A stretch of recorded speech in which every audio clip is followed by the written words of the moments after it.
தரங்கம்பாடி அருகே பொறையார் பேருந்து நிலையத்தில் அரசு பேருந்து மோதி மூதாட்டி உயிரிழப்பு. போலீசார் விசாரணை. மயிலாடுதுறை மாவட்டம் தரங்கம்பாடி தாலுகா ஆக்கூர் தாகூர் வீதியைச் சேர்ந்த மூதாட்டி ஜலகம்பாள், வயது 75.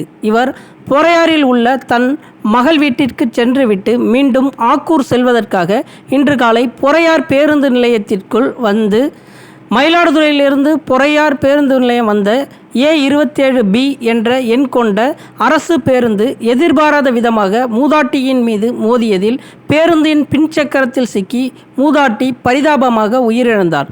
தகவல் அறிந்து விரைந்து வந்த பொறையார் போலீசார் மூதாட்டியின் உடலை கைப்பற்றி பிரேத பரிசோதனைக்காக மயிலாடுதுறை அரசு மருத்துவமனைக்கு அனுப்பி வைத்தனர்.